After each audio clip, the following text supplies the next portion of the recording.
Hər vaxtınız xeyir olsun dostlar. İlk öncə Quşçuluq kanalı sizi salamlayır. Bugünkü mövzumuz nədir? Deməli dostlar, mən ana sürünün içində olan bəzi xoruzları satıram. Yəni sayları çox olduğuna görə satıram. Müştəri zəng eləyir, deyir ki, neçəyə versən? Deyirəm ki, misal üçün 17 manatdan başlayır və üzü yuxarı doğru gedir. Çəkləri 1 kilo 600, 2 kilo 700'dür. Üzr istəyirəm, 2 kilo 600. Deməli, burada məsələ nədir? Deyir ki, mən bu boyda xoruzu filan yerdən filan qiymətə alıram. Əziz dostlarım, ümumiyyətlə birinci növbədə indi bunu təsərrüfatçılar bilər. Damazlıq saxlanan heyvanla satışa çıxarılan heyvanın arasında yerlə göy qədər fərq var. Bəli, bunu misal üçün deyirəm, bu işin alveri ilə məşğul olan adam zəng edib deyə bilər ki, bahadır. Çünki özü üstünə pul qoyub satmaq istəyir. Burada məsələ nədir?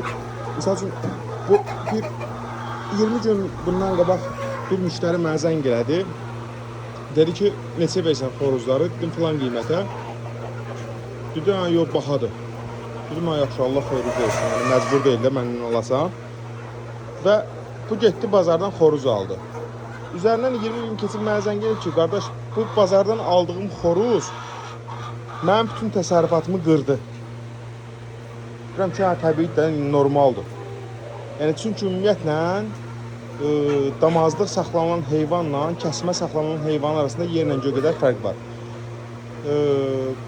Tutalım, bir insan, yəni biri mən, misal üçün 2 ay yarıma heyvana 1 kilo 600'dən yuxarı çəki verə bilərəm. 2 ay yarıma. Hətta biraz daha çox da verə bilərəm. Amma nədir? Bu heyvan satış üçündür, sırf kəsib yeməyə. Bu heyvan çıxdı bazara, bu heyvanı alırsan, kəsirsən, yiyirsən. Söktarı çıxdı getdi. Başqa bir şey yaramır bu heyvan.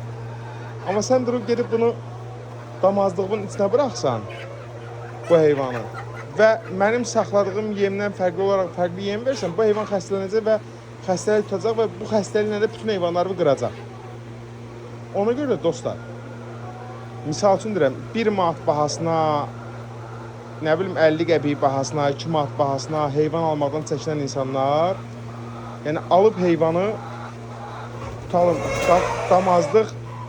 damazlıq adı ilə alıb heyvanın sürüsünün içinə bıraxmasın. Geçsin qardaş, alsın ucuz heyvanı, mən bir söz demirəm. Alsın, misal üçün mənim 17 manata satdığım xoruzu geçsin 14 manata bazardan alsın. Alsın, kəssin, yesin. Bunun işi budur. Alıp kəsib yeməyə pişiyor. Başqa bir şey üçün deyil o xoruz.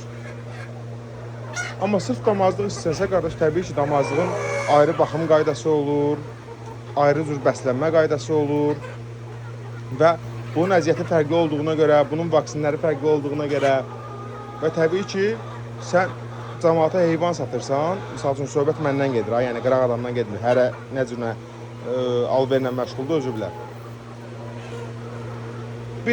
Bir heyvanı ki, damazlıq cəmaata satırsan və bu heyvanın gedib cəmaatın sürüsünə xəstəlik salmağı bu biraz ayıb məsələdir və bunun da günahı 50% satıcıdadsa 50% da bunu alan adamdadır. Damazlıq sürü başqa olur, qardaş. Damazlıq sürü yəni, tamam fərqli qaydalarla baxılır, tamam fərqli bəslənilir.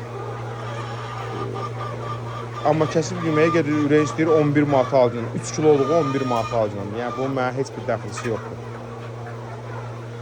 Ona görə də ümumiyyətlə damazlıq sürüyə heyvan seçəndə biraz diqqətli olun. Ana sürünüzə xəstəlik salmayın. Bazardan heyvan alıb da illaki, yəni sürünüzə xəstəlik salmaq istəyirsə, seçim sizindir. Təbii ki, gedib heyvan alıb sürünüzə xəstəlik sala bilərsiniz. Allah hamımızın malına bərəkət versin.